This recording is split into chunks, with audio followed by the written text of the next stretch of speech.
شریک جرم ہوں گے کہ اس کے جو انحطاط میں. تو پھر اس لیے میں نے سوچا کہ اگر مجھے اس پیشے کے تقدس کی وجہ سے میرے اللہ تعالیٰ نے مجھے اتنے عہدے دیے کہ میں ان کی یعنی ریاستی عہدوں کی عظمتوں پر پہنچا، تو میں سمجھا کہ یہ اب پیشہ اس چیز کا متقاضی ہے اور کہ میں اس کا قرضہ ادا کروں اور میں اپنی آئندہ آنے والی نسل کے لیے اس پیشے کی عزت اور تکریم اسی نہج پر چھوڑ کے جاؤں تاکہ یہ فخر سے اپنے آپ کو وکیل کہیں سوسائٹی میں اور ان کی عزت و احترام ہو. ڈاکٹر صاحب ایشو کیا ہیں آپ کیا دیکھ رہے ہیں، ایشو کیا ہیں جس کی وجہ سے آپ لپک رہے ہیں اس طرف اور وکلا کی عزت کو بحال کرنا چاہتے ہیں؟ ایشو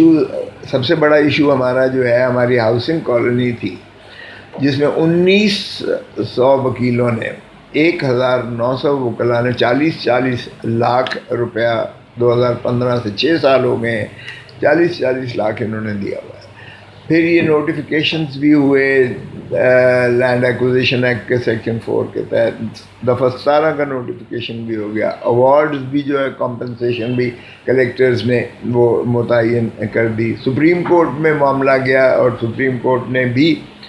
اس کی تصدیق اور توثیق کر دی. اب سپریم کورٹ کی حکم کی عملداری میں اب کیوں کر رکاوٹیں آ رہی ہیں. میں جسٹس مقبول باقر صاحب جن کو اس سپروائزری کمیٹی کا سربراہ بنایا گیا ہے، جن کے ساتھ 2 ممبران پاکستان بار کونسل ہے، میں نے ان سے جا کے عرض کی کیونکہ میں کیمپین کے سلسلے میں مختلف وکلاء سے ملا ہوں، تو میں نے انہیں عرض کیا کہ آپ بہت محترم جو ہے جج ہیں، آپ کی عزت اور وقار آپ کا وکلاء میں بھی ہے، سوسائٹی میں بھی ہے، تو آپ اس پر عمل درآمد کر لیجئے گا. 1900 وکلاء کے علاوہ دیگر جو اور وکلاء ہیں ان کے لیے بھی پھر ہم اور تقاضا کریں گے، راستہ نکالیں گے، کیونکہ یہ ہمارا سفید پوش طبقہ جو ہے اس کے لیے ممکن نہیں ہے کہ یہ آج کل اپنے تئیں یہ اسلام آباد جیسی مہنگی جگہ پر یہ اپنا گھر اور دفتر اپنا ذاتی ملکیت میں بنا سکے. تو جب میں نے انہیں کہا کہ وہاں تو بڑی سراسیمگی کا عالم ہے کیونکہ ہر شخص جو ہے جس 1900 میں سے ہر شخص وہ ایفلوئنٹ نہیں ہے کہ وہ افورڈ کر سکتا. کسی نے قرضہ لے کر 40 لاکھ دیا، کسی نے زیور بیچ کر 40 لاکھ دیا، کسی نے زمین بیچ کر یا اپنا جو ہے کوئی ملکیت بیچ کر جو ہے 40 لاکھ دیا. اور اب اس 6 سالوں میں ان کی آپ حالت کا اندازہ نہیں کر سکتے ہیں. تو پھر یہ کیوں کر ہو رہا ہے؟ اور یہاں پتہ یہ چلا ہے کہ آپ کے اپنے جو ممبر بیٹھے ہوئے ہیں سپروائزری کمیٹی میں ان کا کانفلکٹ آف انٹرسٹ ہے، ان کی اراضی وہاں ہے، وہ اس کو واگزار کرنے کے لیے تیار نہیں ہے. دوسری بات یہاں شنید میں یہ آئی کہ 25% جو رقبہ ہے جو کہ 1000 کنال بنتا ہے، 1000 کنال بنتا ہے، 4000 کنال ٹوٹل جو ہے وہ اپنا اس کا نوٹیفیکیشن ہوا جو وکلاء کے لیے مختص کی گئی ہاؤسنگ کالونی کے لیے. اب اگر 1000 کنال آپ واگزار کرتے ہیں کہ 2/3 باقی جو ہے وہ رقبہ اس کی قبضہ لیا جا سکے، تو یہ 1000 کنال 2 کروڑ روپے کے حساب سے فی کنال یہ 200 ارب روپیہ بنتا ہے. تو یہ 200 ارب روپیہ وکلاء کا کیسے آپ کسی کو دے سکتے ہیں ان لوگوں کو جن کی جو ہے قبضہ چھڑوانے کے لیے؟ کیا سپریم کورٹ کا جو ہے حکم اتنا کمزور اور لاغر ہے کہ اس کے لیے آپ کو قبضہ مافیا کو بھتہ یا وہ رشوت دینا پڑے گی چھڑوانے کے لیے؟ تو پھر کہنے لگے کہ نہیں، یہ ایسا نہیں ہے جو آپ نے سنا ہے دوستوں سے. یہ ہم سوچ رہے ہیں کہ قیمت جو ہے اس کی کم متعین کی گئی ہے جو مالکوں کو دی گئی ہے، اس لیے انکانشنیبل ہونے کے ناطہ سے ہم نے سوچا کہ ان کو اس کے افزانے میں لاٹ دے دیے جائیں. میں نے کہا جی کہ وکلاء کی کالونی میں آپ غیر وکیل کو جو ہے انجیکٹ کر دیں گے تو پھر وکلاء کالونی اور ہماری وہ جو برادری کا ایک سوچ ہے کہ ہماری جو ہے اپنی کالونی ہوگی جس میں وکلاء اور ان کی فیملیز ہوں گی، تو پھر وہ ہماری جو ہم آہنگی ہے اس میں جو ہے پیمند کاری ہو جائے گی، وہ نہیں ہے اور وہ آپ کا مینڈیٹ میں بھی نہیں ہے، کیونکہ یہ تو سپریم کورٹ نے کے حکم پر آپ نے جو ہے عملداری کرنی ہے، ایگزیکیوشن کرنی ہے۔ اور جہاں تک تعلق ہے کہ کسی کو کم ملا ہے پیسہ یا اس کی تعین کم کیا گیا ہے،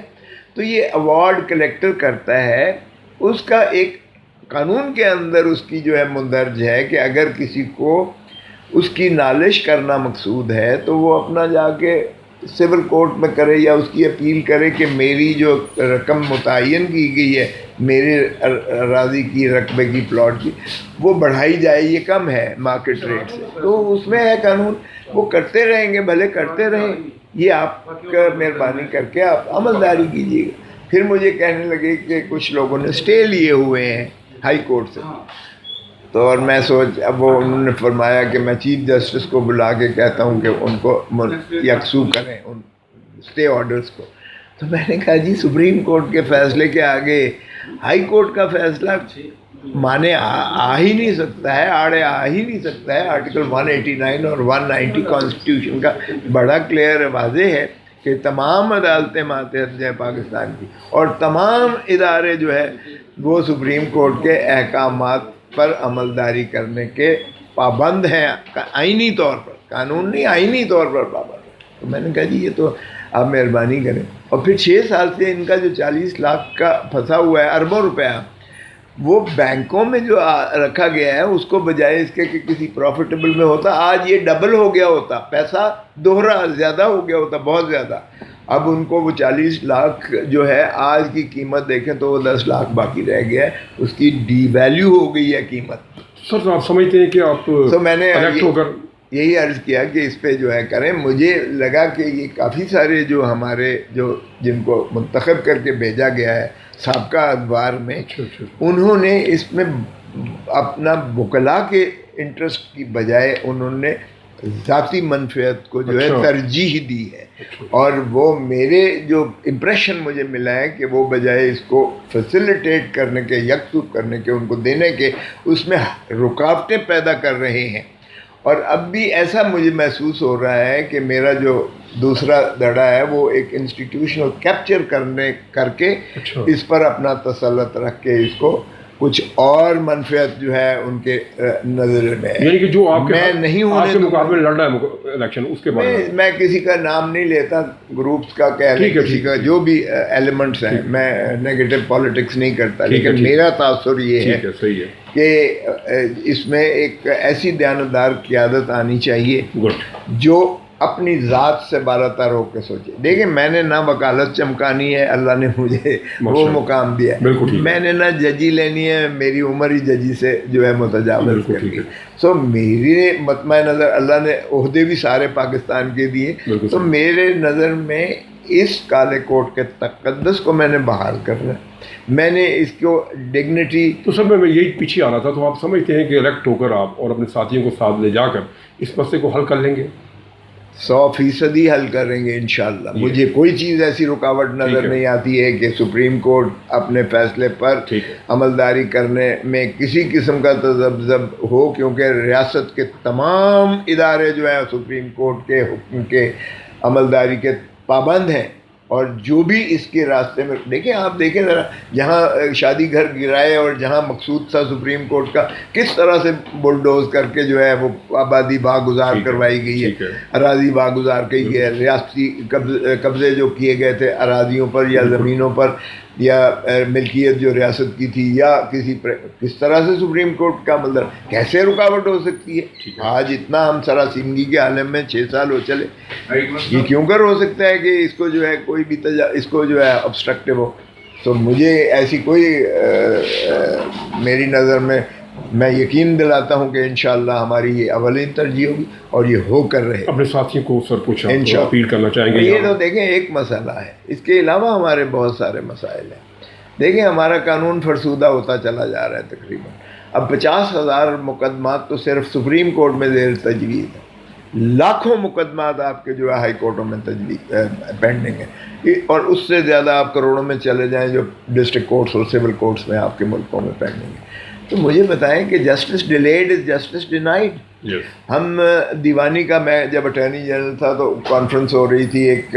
سارے سیشن ججز کی پاکستانی، تو میں نے ان سے سوال کیا، میں کی نوٹ اسپیکر تھا وہاں، میں نے سیشن ججز سے کہا کہ میں نے کہا آپ بتائیں کہ اگر آپ کا دیوانی کوئی مسئلہ ہو تو آپ کیا دیوانی عدالت سے جا کے نالش کریں گے؟ ایک نے بھی نہیں کہا امن نہ کی، ایک نے امن نہ نہیں کی۔ آپ کی زندگی میں ہمارے دیوانی مقدمات کے فیصلے نہیں ہو رہے تو دوسری یا تیسری نسل میں ہوتے ہیں، یہ کون سا انصاف ہے؟ اسی طرح اگلے دن آیا کہ سزائے موت کے ملزم بری کر دیا گیا، جب اس کا وارنٹ گیا تو پتہ چلا یا وہ مر گیا ہے جیل میں، یا وہ پھانسی چڑھ گیا۔ ایک تو پھانسی چڑھ گیا، خود مجھے سپریم کورٹ کے جج صاحب نے بتایا کہ وہ پھانسی لگ گیا۔ اب مجھے بتائیں 10 15 سال کے بعد اگر آپ فیصلے کریں گے تو وہ کیا انصاف ہے؟ آپ نے اسے بے گناہی کا سرٹیفکیٹ دیا، بری کیا، 15 سال جیل میں رکھ کر اس کی تو زندگی اجڑ گئی، تباہ ہو گئی، اس کی سارا خاندان تباہ ہو گیا، بچے اجڑ گئے۔ کیا یہ بار جو ہے سر آپ سمجھتے ہیں قصوروار ہے جو؟ دیکھیں میں سمجھتا ہوں کہ ہمیں بار اور بینچ کو مل کر یہ فیصلہ کرنا ٹھیک ہے، اور جب آپ کے عہدے دار بے لوث ہوں گے، ٹھیک ہے، آپ کی کیبنٹ بے لوث ہوگی، ٹھیک ہے، تو وہ جا کے چیف جسٹس اور ججز کے پاس جا کے بالکل ان سے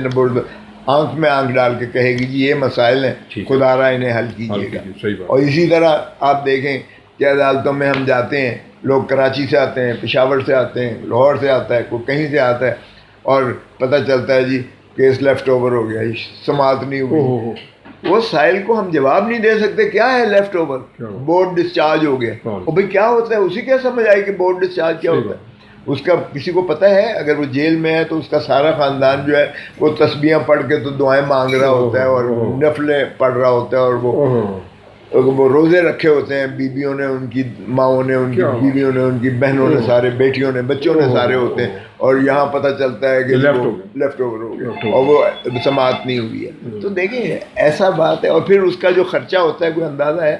کم از کم ایک آدمی جو کراچی سے آتا ہے ₹1,00,000 اس کا خرچہ ہوتا ہے، سیدھا پشاور سے آئے گا یا جہاں سے بھی آئے گا اسلام، اس کا بہت خرچہ ہوتا ہے۔ یہ ریاست تو اسے اچھا سر، یہ میں بات آپ سے ضرور کہوں گا، یہاں آپ مائنڈ نہ کیجیے گا تھوڑا سا، تو یہ آپ کو بہت دیر میں سر سوچ آئی اس چیز کی کہ بھئی مجھے اس عہدے پر لڑنا چاہیے یا ایسا کرنا چاہیے؟ کیونکہ آپ کی ساری عمر اس میں گزری، آپ ہائی کورٹ کے بھی صدر رہے، تو یہ سلسلہ چلتا رہا، اس ساری رکاوٹیں آتی رہیں یا کوئی مافیا یہاں کام کرتا رہا کہ جو تمام چیزیں حل نہیں کر سکا؟ آج اتنا بڑا انبار لگا ہوا ہے مسائل کا اور آپ الیکشن لڑنے چلے ہیں سر۔ دیکھیں ایک بات تو یہ ہے کہ it is never too late, کسی نہ کسی نے تو کسی سٹیج پہ کرنا تھا۔ ہم نے جو ہے ٹھیک ہے، آپ سمجھ لیں کہ باہر کے ہر سال الیکشنز بھی ہوتے ہیں، ہر سال ہم یہ دیکھتے ہیں، مسائل کا ادراک بھی تقریباً ہوتا ہے، باتیں بھی ہوتی ہیں، لیکن جب ہم الیکٹ کر کے بھیجتے ہیں اور انہی وعدوں پر بھیجتے ہیں، وہ لوگ وعدے کرتے ہیں، وہ ان کو بتایا باور کروایا جاتا ہے، وہ خود بھی جو ہے باتیں اس کی کرتے ہیں، لیکن وہاں جا کے پتہ نہیں کیوں وہ ذاتی اپنی منفعت میں لگ جاتے ہیں۔ کوئی جج بننے کے لائق اپنا شروع ہو جاتا ہے، کوئی اپنا جو ہے وکالتیں چمکانے شروع ہو جاتا ہے، جج کے خوش آمد کرنا شروع ہو جاتا ہے۔ مجھے بتائیں کہ ہم کیوں اللہ کی رسی کو مضبوطی سے سامو یار، ہم نے چھوٹے چھوٹے خدا بنا لیے، ہم نے اقتدار کو خدا بنا لیا ہے، ہم نے جو ہے دولت کو خدا بنا لیا، ہم نے طاقت کو خدا بنا لیا، ہم ججوں کو مائی لارڈ کہتے ہوئے، اور بھائی مائی لارڈ صرف اللہ کو کہتے ہیں، سبحان اللہ، لارڈ کا لفظ مانے ہیں، ہماری زبان لڑکھڑاتی نہیں ہے، مائی لارڈ منع ہے، اللہ کے لیے ہے صرف، ہم کیوں ان کو دیکھیں؟ عزت رسپیکٹ میں اور خوشامد میں بہت زمین آسمان کا فرق ہے۔ رسپیکٹ عدالتوں کا ہمارا فرض بنتا ہے، اس طرح ان کا بھی فرض بنتا ہے کہ وہ وکیل کی عزت کریں، نہ صرف وکیل کی، سائل کی بھی عزت کریں۔ حضرت علی نے وجہ نے ایک قاضی کو برخاست کر دیا، ڈسمس کر دیا ان کو۔ قاضی نے کہا میں نے تو یا مولا میں نے تو رات دن اتنی محنت کی، دیانتداری سے محنت کی، تو اور میں نے تو جو ہے کوئی ایسی کمی نہیں چھوڑی ہے۔ حضرت علی نے کہا ہاں یہ الزام آپ پر نہیں ہے، آپ کی آواز سائل کی آواز سے بلند ہوتی تھی،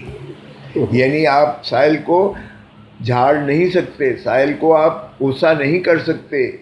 وکیل بھی ایک قسم کا سائل کی نمائندگی کر رہا ہوتا ہے، تو آپ کو بڑے بردباری اور تحمل کے ساتھ مقدمات سننے چاہیے، اس لیے کہ جو آپ کے پاس نالش لے کے آیا ہے وہ مظلوم ہے، اس کی آہ بھی ہوتی ہے، اس کا اونچا بولنا بھی بعض اوقات اس کا حق بنتا ہے، کیونکہ وہ جب جس پر ظلم ہوتا ہے وہ چیخ و پکار بھی کرتا ہے، بعض اوقات وہ جو ہے غصے میں بھی کچھ ایسی بات کرتا ہے۔ یہ قاضی کا کام ہے کہ حوصلے کے ساتھ تدبر کے ساتھ سنے اور انصاف کرے۔ آخری میرا سوال آپ سے یہ ہے کہ آپ سمجھتے ہیں کہ اس دور میں جب اکثریت جو ہے آپ کے ساتھیوں کی سر و پیسے کے پیچھے ہے، نظر آتا ہے، اور عہدوں کے پیچھے ہے، تو آپ اس جو الیکشن لڑ رہے ہیں اس میں آپ کو کامیابی دیکھتے ہیں؟ دیکھیں، میں تو مجھے کوئی ایسا شائبہ نہیں ہے، انشاءاللہ ہماری نیتیں اچھی ہیں، اللہ نیتوں کا بھاگ دیتا ہے۔ میں تو یہ بھی انشاءاللہ کوشش کروں گا کہ یہ پاکستان بار کونسل کے جو انڈائریکٹ الیکشنز ہیں سینٹ کی طرز پر، اگر سینٹ میں ہماری قومی ایک شور مچا ہے کہ منڈی لگتی ہے، یہاں بھی پاکستان بار کونسل کا جب الیکشن ہوتا ہے تو منڈی لگتی ہے، مطلب ہے یہ تاثر ایک ہوتا ہے، تاثر ایسا ہے،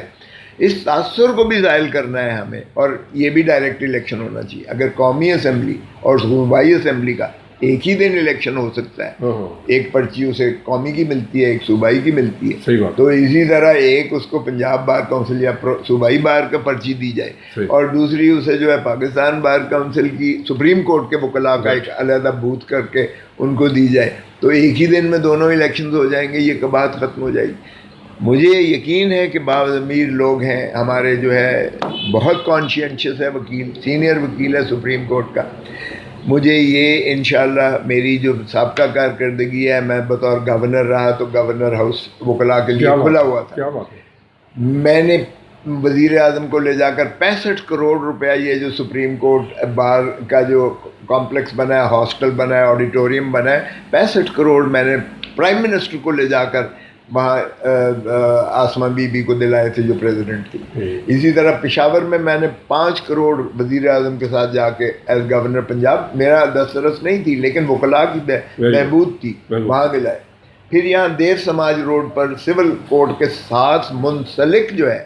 4 کنال کا جو اربوں روپے کی پراپرٹی بنتی ہے، میں نے وکلاء کے ہسپتال کے لیے وہ جا کے نوٹیفیکیشن کروائی خود اوقاف سے لے کر، اور پھر 1 کروڑ روپیہ دیا، اس پر ڈسپینسری بنی ہوئی ہے وکلاء کے لیے، تاکہ وکلاء کی فیملیز جو ہیں اور وکیل ہسپتالوں میں دھکے نہ کھائے، اپنے کریں۔ میں نے یہاں 2 کروڑ روپیہ لاہور ہائی کورٹ میں دیا، اور اوپر والا جو ہے اس وقت اسلم گل صاحب تھے یہ اپنا صدر، ان کو میں نے دیے، حالانکہ ہمارے گروپ کے ایک قسم کا جو وکلاء کی گروپ بندی ہے دوسرے، لیکن میرا اس سے سروکار اس لیے نہیں ہے کہ وکلاء کی بہبود ہونا چاہیے، گروپنگ شروپنگ ہماری ہوتی رہے گی، جہاں وکیل کی بہتری اور اس ادارے کی بہتری آئے گی وہاں میں نے کبھی یہ دھڑا بندی نہیں دیکھی۔ اور پھر اسی طرح ہم نے نادرہ کا یہاں آفس کھلوایا تاکہ لوگوں وکلاء کو یہیں پر ان کو شناختی کارڈ اور پاسپورٹ میسر آ سکیں، بجائے اس کے کہ یہ دوسری جگہوں پر دھکے کھاتے رہیں۔ تو میرا سابقہ کردار بڑا واضح ہے کہ میں نے جب بھی وہ 50 لاکھ میں نے فیصل آباد میں جا کے بار کو دیے تھے، فیصل آباد بار کے، تو میرا جب بھی مجھے اختیار ملا ہے میں نے اس پیشے کی خدمت کی ہے۔ اور ایک اور عرض کرتا چلوں، جب میں صدر تھا ملتان ہائی کورٹ بار کا، ضیاء الحق نے اس وقت جو ہے قاضی کورٹس آرڈیننس نکالا تھا، میں نے اس پیشے کو بچایا، کیونکہ ضیاء الحق کا یہ تھا کہ اس نے کہا مولوی جج ہوگا اور مفتی قاضی القضاء چیف جسٹس ہوگا، کوئی وکیل نہیں ہوگا، مسجد میں حلف پر یا ویسے آپس میں بیٹھ کر فیصلہ ہوگا، 3 دنوں کے اندر فیصلہ ہوگا، کوئی وکیل نہیں ہوگا، کوئی دلیل نہیں ہوگی۔ یہ پیشہ ختم کرنے پر وہ بیٹھا تھا۔ میں نے سارے پاکستان کی جورسٹ کانفرنس کروائی، اور اس وقت اس نے جب ملتان کا ہائی کورٹ کا صدر تھا، میں پنڈال میں کوئی شخص آتا نہیں تھا، 200-250 ہمارے ڈیلیگیٹس آئے، انہوں نے کہا جی پنڈال میں جو جائے گا وہ وہیں سے اسے گرفتار ہوگا، سمری ملٹری کوڈ لگے گی، کوڑے ٹٹکی پر اسے جو ہے کوڑے پڑیں گے، اور پھر اس کو سزا سمری ملٹری کوڈ میں 1 سال جیل میں جائے گا سیدھا۔ اس وقت کی بات کر رہا ہوں جب ضیاء الحق کے خلاف ڈرائنگ روم میں بھی کوئی بات نہیں کرتا تھا۔ ہم نے جب کانفرنس کی تو انہوں نے کہا کھوسا تو تقریر کر تاکہ لوگوں کا خوف ختم ہو۔ میں نے 2 گھنٹے تقریر کی اور 2 گھنٹے میں پنڈال بھر گیا، کیونکہ انہوں نے دیکھا کوئی لاٹھی چارج نہیں ہوا، کوئی یہاں ریڈ نہیں ہوا، کسی کو گرفتار نہیں کیا گیا۔ پشاور کا ایک وکیل، بڑا سینئر وکیل تھا، اس نے کہا اوئے ضیاء الحق، اوئے کر کے، یاد رکھ ہم تو کہیں ریڑھی لگا لیں گے اسٹیشن پر روزگار کے لیے، کیونکہ ہمارا پیشہ تو ختم کر رہا ہے. تجھے جب وکیل کی ضرورت پڑے گی، اور پڑے گی ہی پڑے گی، تجھے وکیل نہیں ملے گا. تو شریف الدین پیرزادہ اس وقت لا منسٹر تھا، اس نے کہا کہ بھائی یہ نہ چھیڑنا. پہلے ہی بھٹو کو پھانسی 79 میں لگا کر اور مارشل لاء لگا کر پہلے ہی پاکستان کی کافی زیادہ بین الاقوامی طور پر بہت زیادہ رسوائی ہو چکی ہے. اگر یہ وکلاء کو تو انہیں اس طرح سے کر دیا تو یہ ظاہر ہے کہ ان کا روزگار چھن جائے گا. تو ملتان میں جو کھوسے نے کر دکھایا ہے، یہ سیسا پلائی دیوار کی طرح اکٹھے ہو گئے ہیں، اور قراردادیں انہوں نے اتنی مضبوط قسم کی بنا کر بین الاقوامی عدالت کو، یونائٹڈ نیشنز میں دنیا کے سارے ممالک کو ہم نے قراردادیں وہ ترسیل کر دی تھی، بھیج دی تھی، اخباروں میں اتنی بڑی بڑی خبریں لگی تھیں. تو اس نے کہا یہ ضیاء الحق مانے رہا، اس پر عمل درآمد نہ ہو سکا، ورنہ آج ہم کالے کوٹ میں نہ بیٹھے ہوتے، آج یہ عدالتیں نہ ہوتی، آج یہاں کوئی اور بیٹھے ہوتے جو طالبان ٹائپ کا. سر آپ نے جو باتیں بتائی ہیں میں سمجھتا ہوں کہ ایک سینئر لائر اور ایک ہمدرد لائر اپنے جو برادری کے لیے کرتا ہے وہ آپ نے کی ہیں. ہمیں امید ہے سر کہ انشاءاللہ اللہ تعالیٰ آپ کو کامیابی دے گا. یہ اللہ کے ہاتھ میں ہے. میں اس لیے نہیں لڑ رہا ہوں. میں آپ کو بتا دوں یہ اللہ کے ہاتھ میں ہے. میری نیت ٹھیک ہے، میں کچھ کرنا چاہتا ہوں. میں نے سنگل ہینڈڈلی اس پیشے کو بچایا تھا. ٹھیک ہے. میں نے باقی بھی جو کچھ کیا ہے میں نے کسی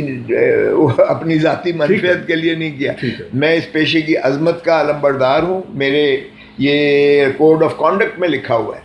جب ہم وکیل بنتے ہیں کالا کوٹ پہنتے ہیں، اس میں لکھا ہوا ہے کہ کوئی چیز جو ماورائے آئین ہوگی، کوئی چیز جو عوام کے مفاد عامہ کے خلاف ہوگی، کوئی چیز جو قانون کی نفی کرتی ہوگی، اس کے لیے نبرد آزما ہونا اس کالے کوٹ کے فریضے میں ہے، وکیل کے فرض میں ہے. اس کا تقدس ہم نے بحال کرنا ہے. باقی مجھے اس سے سروکار نہیں ہے کہ دوسرے لوگ جو ہے وہ